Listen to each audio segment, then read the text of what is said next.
the past, British food may have had a reputation problem, but look closer and you'll find a thriving world of small producers making incredible things. This series celebrates those unsung heroes, showing how their craft brings better flavour, a healthier environment and economy, and a richer food culture for all of us.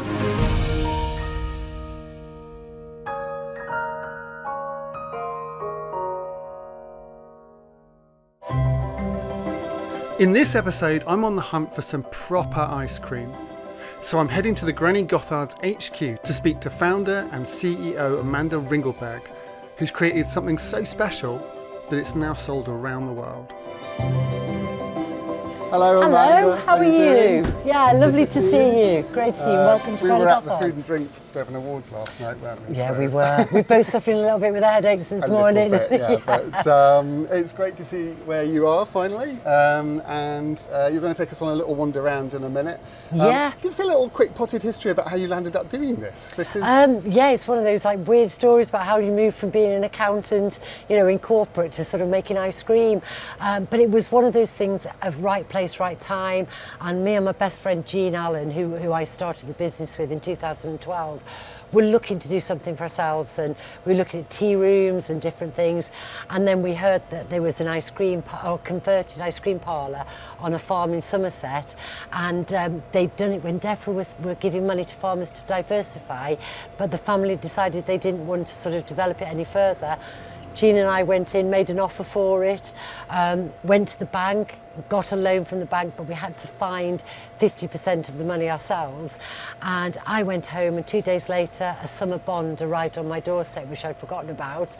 And it was for the exact amount of money that we needed to start the business. And I just thought, that's fate. That's a sign. And so we thought the plan was we would make ice cream during the week and then go to festivals and sell it like that. But here we are now exporting around the world and supplying some of the best airlines in the world. So strange how things happen. But it wasn't always an easy path, was it? Because you told me a story a while ago about how you were literally got to, like, you had £700 or £800 left in the bank or something like that, and you were going to pack everything up, but you didn't. So we moved here 2018, started to build the business up, started to get new bigger contracts and everything. 2019 was an amazing year for us, and then 2020, we all know what happened. So we'd got about £60,000 worth of stock literally sitting in the freezer waiting to go out. Filled my old little van up called Frosty and put it on Facebook and literally delivered a minimum order of £20 on people's doorsteps. Did that through the sort of summer and kept hoping that something would happen. But all the time the bank account was going down and down and down. So we really were down to literally my last £738 in the bank. And I got a phone call out of the blue to say, could I send some samples of ice cream to Dubai? And I looked at this money in the bank. I got in touch with a freight company at Heathrow and said how much to send this. £858, I think it was. So I got 100 quid of my own money. I took the money out of the bank. I came down here on my own, packed up a box full of samples, got special dispensation to be on the road, filled it with dry ice first of all, took it to Heathrow, sent it off to Dubai, and went home and went to bed. And literally 2 days later, we got an order for £180,000 worth of ice cream. The team were insane. They all came back to work. We then had to sort of get all the labels done in Arabic, and nobody was working. So we were like trying to find who could translate this label into Arabic for us. So we were working with the team in Dubai to do that. We were working with the municipality in Dubai to get approval of all the products. And we got 2 containers of ice cream out to Dubai, and it saved my business. This is where the cold store is. So this is where all our raw materials start off. So all the milk is stored in here, and the cream and the eggs all just stored in here till we're ready to use it and take it into production. And where does your milk come from? So our milk comes from Oak Park Dairies, which is like a local dairy, just literally about 15 miles from here. And you know, they're a mixture of Friesians and Jersey cows, and they actually blend the milk, which gives us the great butterfat content that we want. And obviously everybody knows that, you know, the fact that they're well fed, they're happy cows, and happy cows makes great milk. And you were telling me about this farm a little bit earlier on when we were talking. They've got some great innovations there. Just briefly, what kind of things are they doing? Yeah, it's just amazing. I mean, everybody sort of talks about about, cows being kept outside and on the grass, but they suffer so much with sort of problems with their feet and their legs and their joints. And so the cows here, they're inside, but when I say inside, there's just a roof with the most amazing air circulation system, and the cows literally have water beds that they sleep on. Total innovation in milking as well. So there's no herding the cows in to be milked. The cows decide when they want to be milked, and they walk up to this sort of area where the milking machine comes out, does what it has to, and the cows move on as soon as they're finished. What we did when we first started, we worked with a company called Farmhouse that are based over in Holland, and they produced a bag of sugar for us, which was a blending of sugar, glucose powder, and there was some dextrose and then a locust bean gum in it. They create recipes using their ingredients. So we had about maybe 15, 20 recipes from them, and from that we've now developed it to the 275 recipes that we've got on our books at the moment. One of the things that I've discovered through doing this series is I'm kind of interested in how smaller businesses like yourself are kind of nimble in that way, and they're able to just do a new flavour, like off the bat sort of thing. And there's a lot of experimentation and kind of, you have your classics, you have your vanillas and things like that. Are you always doing different things just to keep it interesting, or are you trying to find the next big thing, or how? A bit of both, really. We're very much chef-led, so our chefs are our creativity a lot of the time. But also, one of the products that we made last year, which was our salted honey, which went on to win the best food product in Devon, or in the southwest actually. I was just coming up the M5, heard them talking about honey and how important honey is in our diets, and I suddenly thought, well, we do a salted caramel, it's been done everywhere, we do a salted licorice, why don't we try a salted honey? So I came in and said to the girls, can you fit this in, take our honey ice cream, put some sea salt through it, and we did it recently as well with, we've just done one called Simply Salted, and I was listening again to a food programme on Radio 4, and they were talking about how sugar and salt work so well together. So I came in and said to the girls, right, we're doing a buff ice cream, nothing in it at all, just sea salt, and it's fabulous. So yeah, you were saying before about there being about being air in ice cream. You can taste it actually a lot of the time when you buy something maybe a bit cheaper from the supermarket. It feels spongy, I guess. And so the reason is, to be honest, is the fact that air is free. Yeah. So it doesn't cost anything to fill your pot up. Bigger, I guess, doesn't it? Yeah. There's a couple of reasons. When somebody came up with soft serve ice cream, and not the Mr. Whippy, but that you could buy it in a tub and you could serve it straight from the freezer. The reason was they started to pump air through it. So it makes it easier to serve, but it actually reduces, we firmly believe it reduces the taste. It's not as a chef would make, if they're making it in their own kitchen, but it's the reason why ice cream is sold by volume and not weight.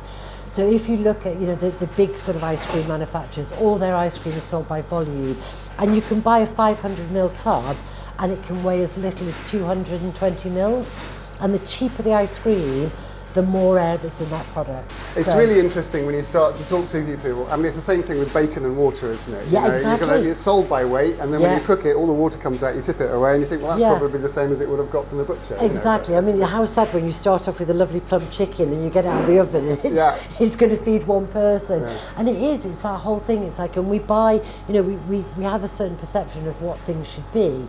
And I feel that as a nation, we've lost what good ice cream should taste like. So when Debs has passed, so this will be like a raw material, raw vanilla, and if you look, it's just like a custard. When this is cooked, Dawn will drop it through to the bottom. She's actually got one in the bottom at the moment. So there's one in here which you can see the temperature's coming down on this. Yeah.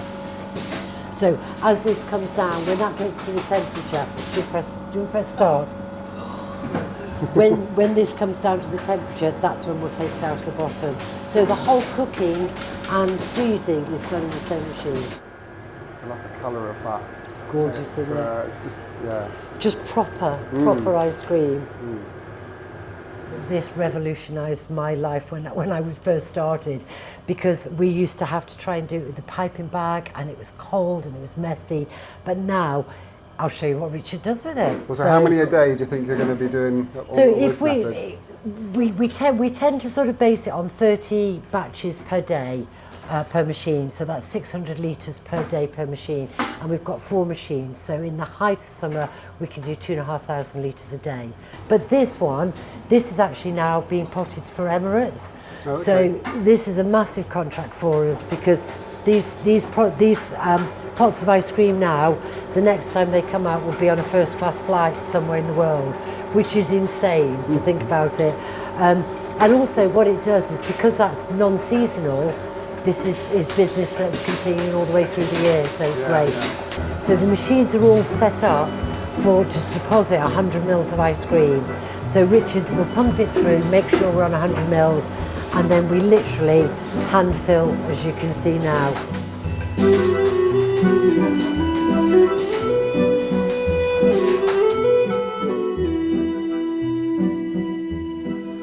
What's going on here? Tell me a little bit about the tomato ketchup ice cream. So these are the weird and wonderful Willy Wonkas, and it's what we're known for now as well. We get a lot of sort of people coming to us to do white label projects. But this one, for example, for the fashion designer Anya Hindmarch, for a pop-up restaurant or a pop-up shop that she has every year in Pond Street in Belgravia.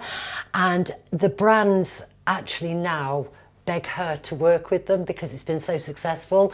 So when we started off 4 years ago making tomato ketchup ice cream, with me saying to Susie, who's going to eat tomato ketchup ice cream?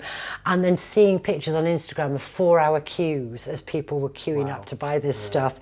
Only in London, I think. Only in London, yeah. But we are now looking to take it abroad as well. And we did have somebody from the what else have we got from here? the Kingdom. So this is a really good favourite, Branston. Yeah. So Branston pickle ice cream is a cheddar cheese ice cream that we stir Branston pickle through. Beautiful. Wow. Golden syrup, of course, it's fantastic. Would these ones be? I mean, okay, so Branston is a little bit sweet anyway, and so is tomato ketchup. Yeah. But do you ever do an actual savoury one, or are they all sweet? No, some of them savoury. So the olive one is quite a savoury ice cream, and also one of the ones which is become one of our really big sellers with Japanese restaurants is kikkoman soy sauce. So we make a toasted sesame ice cream, and then we stir kikkoman soy sauce through it, and that's the miso caramel that we won the award for last night. That was based on that one, and sort of that one there, the Kikkomans, that has been, they keep bringing this back year after year because it's one of their best sellers. Within the project, the hobnobs, the club biscuits, they'll always be the bigger sellers, but then what we found is people actually want to buy all of the flavours in the offering for the year, and collecting the tubs has been a bit of a cult thing now as well. So we do a lot with Warner Brothers for Harry Potter, we do an awful lot for Waitrose that we're looking to do again. So we're just going to keep on doing what we're doing and doing it well. Do you think food culture is changing in the UK? Do you think there's a slow shift now towards valuing food more and valuing more premium foods? I hope so, and I think people that can afford it, to make those choices, and unfortunately it's a financial choice, and I think that's sad. And I think a lot of the thing is, I was reading an article about how much as British people we allocate to food against how much the Europeans allocate. So I think the French and the Italians allocate a much larger percentage of their income to food, whereas in the UK that's where we've got to get to.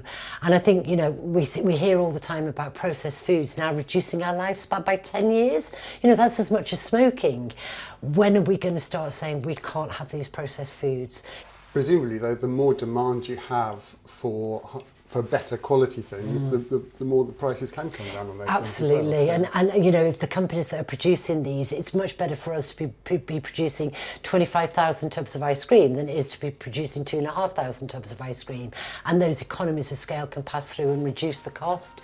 And it's somehow re-educating people, and I think there's an awful lot of education needs to be done around food in general.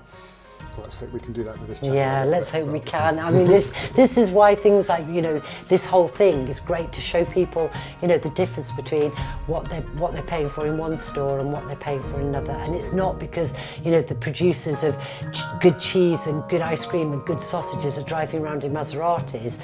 It's because we're putting that money into the product.